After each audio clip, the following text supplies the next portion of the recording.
Yes, catch them unaware. Of course, I'll set the trap. I'll draw them in. You take their flank. Right. Hit them from two sides. It's us or them. Cut them down. Hey guys, welcome back. We are playing Irelia today. So Bruisers this season, it's one of the absolute strongest classes, and Irelia is of course one of them. It is a champion that can be played both in the mid and top lane. She's strong in both roles, so it's mainly a preference thing whether you want to play her mid or top. When it comes to a laning phase, they made her stronger in the later stages of the game, and then they nerfed her early game. But it's still the same thing where you want to play around the passive, so you get stacks of your passive whenever you damage enemy champions with your abilities, and then you can also get stacks of your passive when you last hit minions with your Q.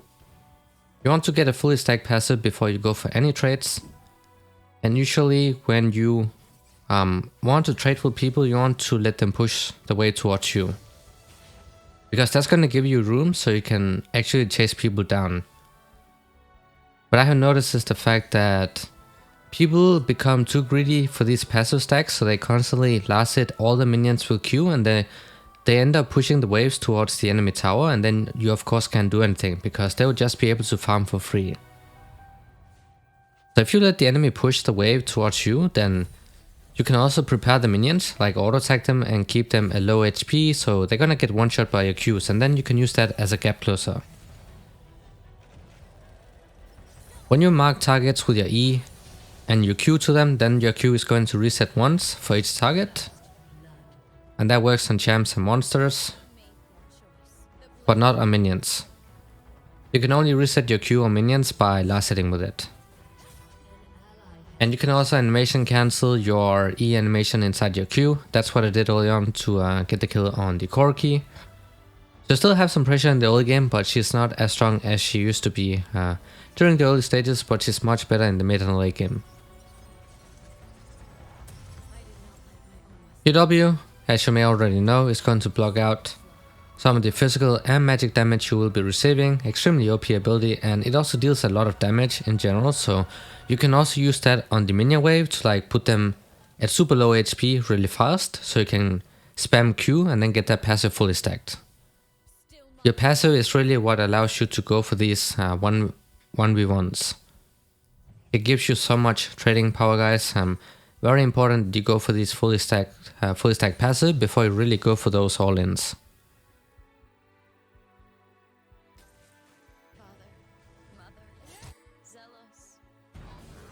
You can do stuff early game, really depends who you're playing against. As long as you play around the fully stacked passive, hit your E, and then time your W correctly, because it is going to block out some of the damage you're receiving, then you want to make sure that you are blocking out important abilities, or you're using it to get the minions low HP so you can stack the passive up faster with your Q. A fully stacked passive is going to give you a ton of attack speed, but it also makes it so you deal bonus damage on hit. And that's absolutely crucial, because this is magic damage. Fully stacked passive auto attacks is going to deal bonus magic damage on hit, and when people play against Irelia, they have armor runes. So you can already tell how much extra bonus damage you will be getting just because of this magic damage part. So if you just want to push, then you can just W the minions. You can of course just keep charging it for more damage. You can see that Irelia does end up having a lot of damage as soon as you have that passive fully stacked, so you'll be able to go for a lot of plays, and sometimes when you master this champ, then you will also understand when you can start tower diving people. So the first item will be the Blade of the Ruined King. You get a lot of these stats that you need.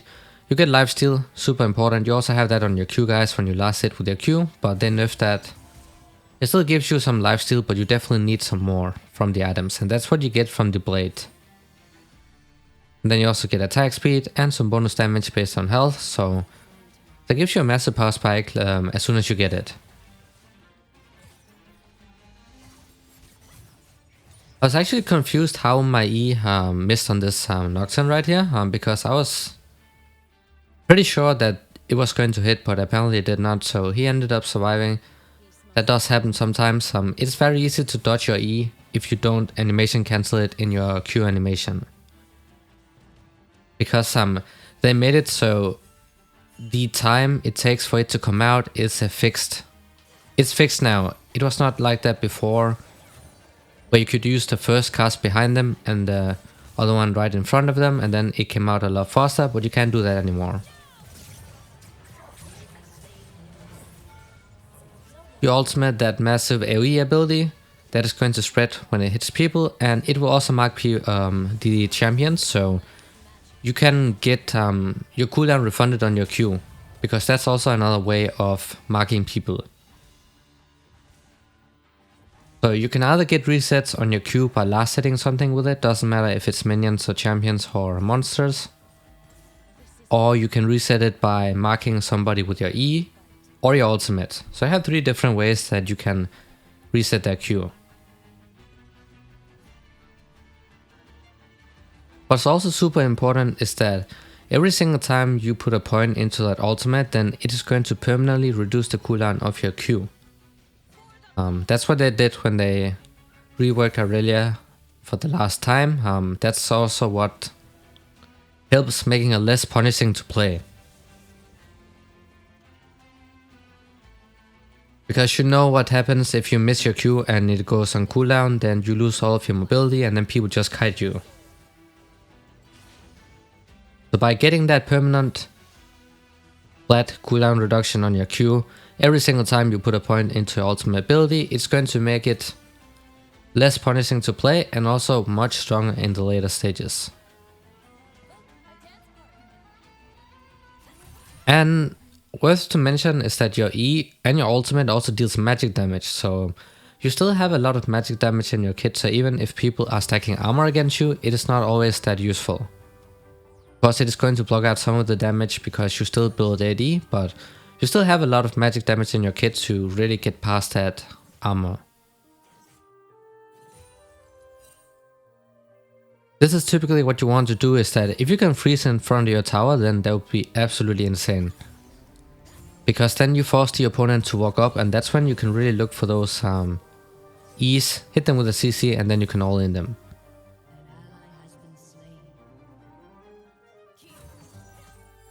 Good thing to do, guys, is that the caster minions will always be at the back right, so you can auto attack the caster minions a couple times just so you put them low HP, and then you walk all the way to the front line, and then once you see the enemy champion walk up, that's when you can Q to the caster minion for free and then maybe get one E off.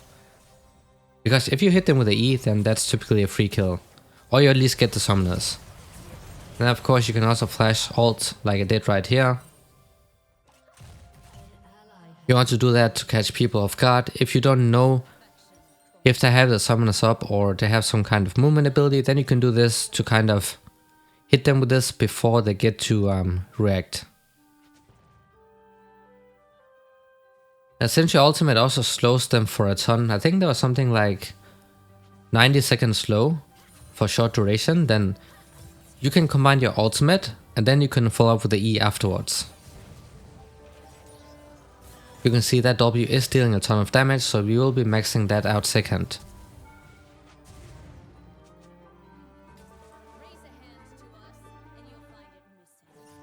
So at this stage of the game, you can push it out really easily. As soon as you have that maxed out Q, then you're just gonna one-shot the backline minions. And that's without having any stacks. If you already have fully stacked passive, then you can also do that early on, of course, because then you deal bonus magic damage. But a fully maxed out Q with items is going to one-shot the caster minions, so that's really great to know.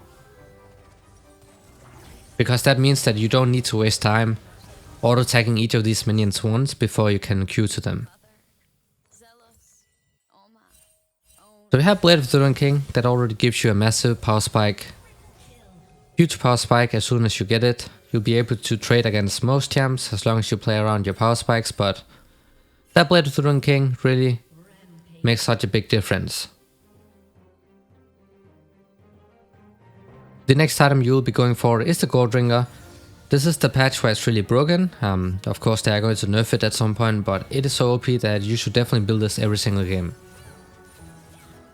Now when they really do nerf it and it turns out to be awful, then you can just go shield bow. You just go shield bow into on-hit items like the Wit's End and then into the Ginsu's Race Blade. So that's like the hyper carry build on the Irelia.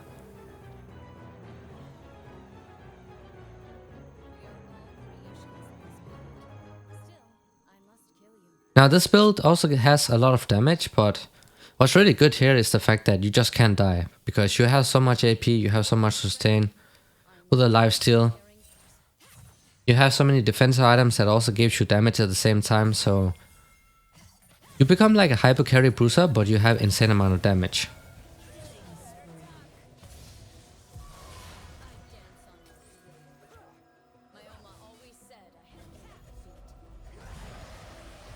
So you can go for those 1 versus 2s, but it's really important that your Q does not go on cooldown, and that's what happened when I went for the engage early on. My Q did not reset, otherwise I could have turned on the severe as well and then maybe took down both of them before I went down. Of course W is not going to do anything against abilities that deal true damage, including the ignite, so it's not very useful here, but it is going to reduce a lot of damage coming from especially assassins. So Irelia is very good against assassins. He's certainly good against Yone. It's like the hardest counter pick to Yone because you can pretty much all in him at every point in the game, and he's also super mobile. He has his ultimate, but it's not really reliable to use because it has such a high cooldown, and if you use it to escape with, then your damage is also gone. So if you really want to counterpick something like Yone or Assassins, then Irelia is really good. Tryndamere is also another champ that's really good right now. And he's also good against the same champs. But he also destroys Irelia, and actually he destroys everything because he's so OP right now. I did make a video about it, so that's something you can check out if you want to.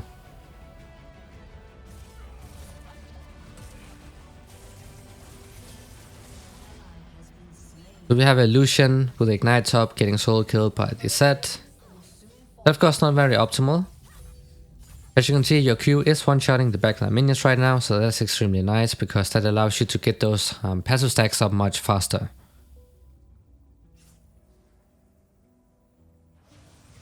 So honestly, a lot of the times it's better if when you engage, you don't have your passive fully stacked up, because what happens when people see your fully stacked passive is that they're just going to go back. So instead, you can have like 2 or 3 stacks, and then the moment you hit the opponent with E and then Q to them, that's when you get your passive fully stacked up, because otherwise they'll just back off as soon as they see your passive fully stacked, and then you won't really get a good trade-off. Remember, 4 stacks is a fully stacked passive, and you also have that bar right under your mana pool, so you can see how many stacks you have.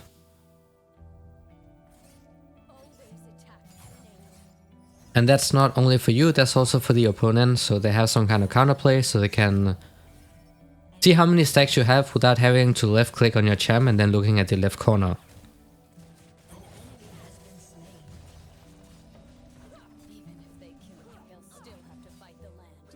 So this new version of Irelia is actually super strong as soon as you get one full item, Blade of the Ruined King or whatever you're going to purchase. It can also be a Wit's End if you're playing against a lot of AP. But as soon as you get one item, and then that's when you can really start destroying people. You become a lot stronger than the old Irelia because you scale a lot better now. There's not a champ that falls off in the late game anymore compared to the old one. You are building a ton of sustain, so it can be problematic if people start stacking up on these anti-healing items, but they're not really going to do that in the early game. If they do that, then they're going to delay their more important items, so no matter what they do, then it is going to work out for you as well. This is a really nice play I did right here. Flashed the E from the pike and then last hit him with a Q or W. Ended up getting the kill still. There are no champs, almost no champs that can actually match your DPS at this point in the game. while also countering all that mobility you get from your Q. And then you also have the damage reduction on your W that's going to completely deny the assassins. And she's good in mid and top lane, so it really doesn't matter where you play her. It more depends on your preferences and also which type of champs you like to play against. Do you like playing against bruisers and tanks more, then of course you want to go to the top lane, but if you prefer to play against squishies or maybe carries like the Yasuo Yone or mages and such, then mid lane will probably be a lot better for you. But if it's a champ you really want to main, then you can always queue mid or top of mid, and then you always get a role that you can play this champ in. Some people have also played her as an AD carry, but that is not something I recommend. Unless you are like super experienced on the champ. This is the mid game stage, and what you do in the mid game, you want to go to side lane. Irelia is a champ that wants to force those 1v1s, all in people and kill them. The easiest place to do that is in the side lane. When you get to the side lane, it's harder for them to escape. You also get more room to chase them down, so of course that is the best way for you to secure those leads and really snowball out of control. When you get to the team fights, guys, you really want to try to hit multiple people with your ult. So you can get that AoE slow off and then also follow that up with your E. If you can manage to do that, then you're going to win most of these team fights. You want to focus down the squishy ones, assassins, AD carries, squishy supports, doesn't matter. You just want to take them down. Play around the resets you get from your ultimate and your E, so you can really hop around, become super mobile and also hard to shut down.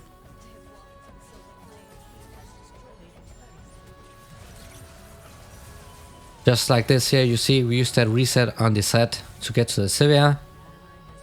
We got multiple resets on that Q, so that allowed us to chase down the Sivir even though she flashed away.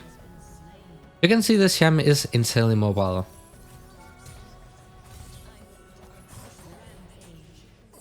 Snowball's out of control, one of the hardest snowballing champs in the game. She's so good at shutting down people once she has a lead. She can absolutely nullify mages. Champions like the Yasuo, Yone, especially assassins as well, they're just gonna get one shot and they're also gonna deal 0 damage because of your W and also because of your way to itemize. You're gonna build bruiser like, so they will not be able to deal with that at all.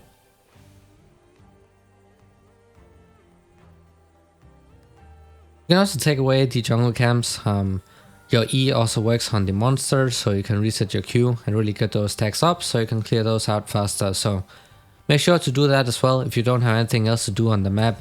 If you already pushed out the mid lane wave and you cannot kill the enemy mid laner or you can't roam, then you can just walk to the nearby raptor camp and then secure yourself some more farm so you slowly get those leads. Even if you're not able to get kills, you can still extend those leads by having the CS advantage.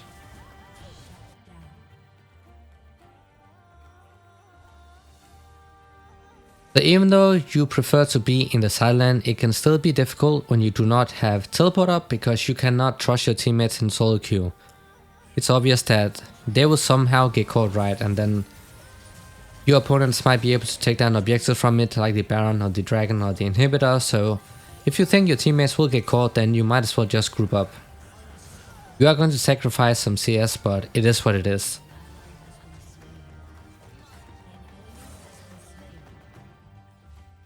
Keep playing for the objectives. When you secure kills like this, then don't just base. If you have time, then take down objectives or at least damage them so you'll be able to take them down on the next attempt. Taking down objectives is how you want to close out the games. Super important that you definitely try to focus them down.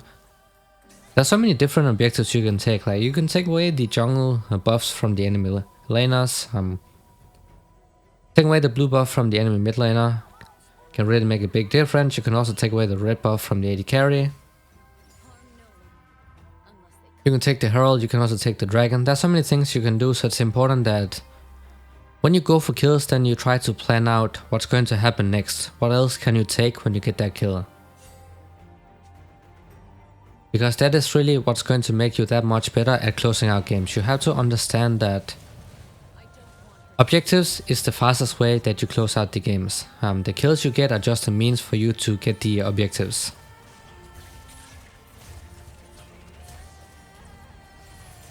So to have the Soraka, we're getting absurd amount of healing. And then you also have that W, so it can reduce a lot of damage. Soraka just staying in their backline, providing all of that healing, and then we also have the healing from the Blade of the Ruined King and the Goldringer, becoming extremely tanky and very hard to take down. And that's why Irelia is permabanned in high elo.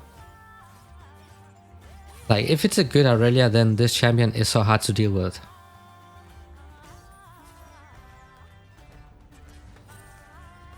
And also because Bruce items are the most OP items right now, out of any class, then Bruisers had the best items. And then we also have Assassins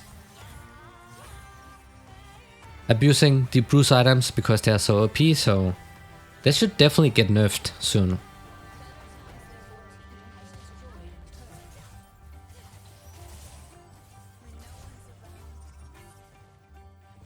So we are sitting on a lot of goals. Of course you want to base and don't extend that side lane farming for too long. Now that you have the Xerox Gauge, then you become insanely tanky. Like, it's ridiculous how tanky you are without even having real armor or MR items. We are pretty much just only building HP and then a lot of lifesteal, and that already makes us so tanky. Like Xerox Gauge is going to shut down so many assassins and pretty much any champ that has a lot of burst damage, because you also get that defensive shield.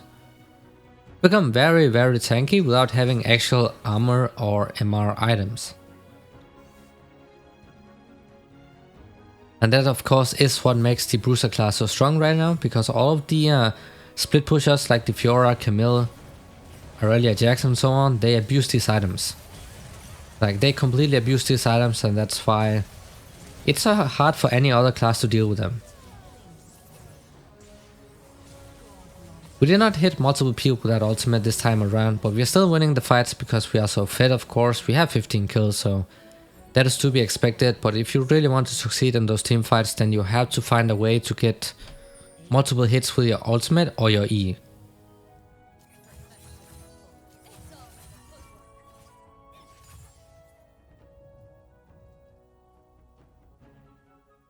Just keep pushing here. There's no point in me doing the Drake with the Shyvana. She can do that herself, so that's why I spent the time to instead push mid.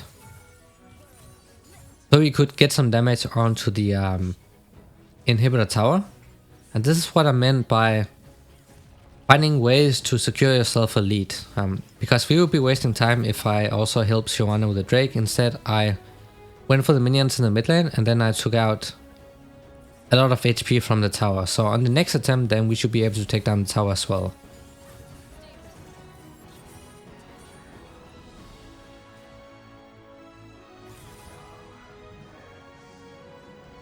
We do have the stopwatch, that is of course we are going for the Guardian Angel next. That's just to make sure that even if you get focused down and they use everything else, then it is going to be wasted. Because now we have that extra HP. And I was not sure what this Pyke was doing right here. I don't know, maybe he was tapping out or something, or he was trying to look for the Soraka. Yeah, that was definitely questionable, but yeah, you're gonna one-shot people when you have this lead. You're building Bruce items, but you still destroy people. And you're just getting stronger from here, especially if you build the on-hit path with the Ginzo's Rage Blade, then you become even better in those 1 vs 1s, but this build also allows you to be strong in the side lane, but also in team fights. Right now we should have went top side, but my team decided to stay mid, and then they will end up getting caught. And that does happen all the time in solo queue. Almost every single time. That's why I said that you cannot trust your teammates, so if you think they will get caught, then it's better to just stay with them instead of going to the side lane.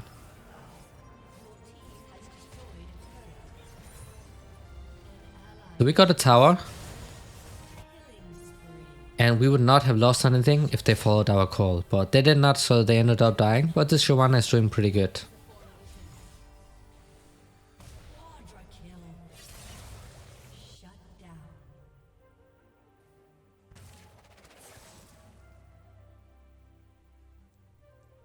So that Shyvana got a really nice quadra kill. Unfortunately not getting the last kill, so we just decided to go bot instead and then pick up that farm, almost hitting level 16. At level 16 you get another point into your ultimate, and what happens then is the fact that you get 2.5 second permanent cooldown on your ultimate. It's going to reduce your ultimate cooldown by 2.5 seconds. That's absolutely huge, because even though you use your Q on something and you don't get the reset, it's going to be ready almost instantly.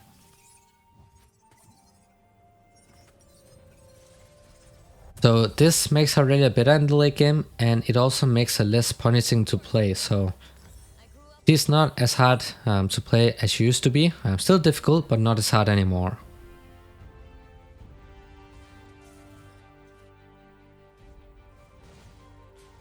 So we can just run them down. If you think that you're going to win the team fight for sure, then you can just go 5-man mid and then kill them and then end the game. But if it's somewhat even, we took down the inhibitor in the mid lane. And if you're not able to find any kills, then you can also go to the other lanes.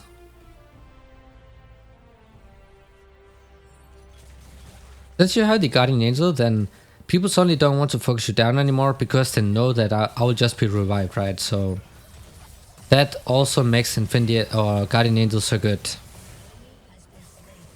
And I definitely try to build it almost in every single AD champion play, because being able to give you that extra life is absolutely huge in team fights. But this was the Irelia guide. I hope it was helpful. As always, thanks for watching, and see you all in the next one.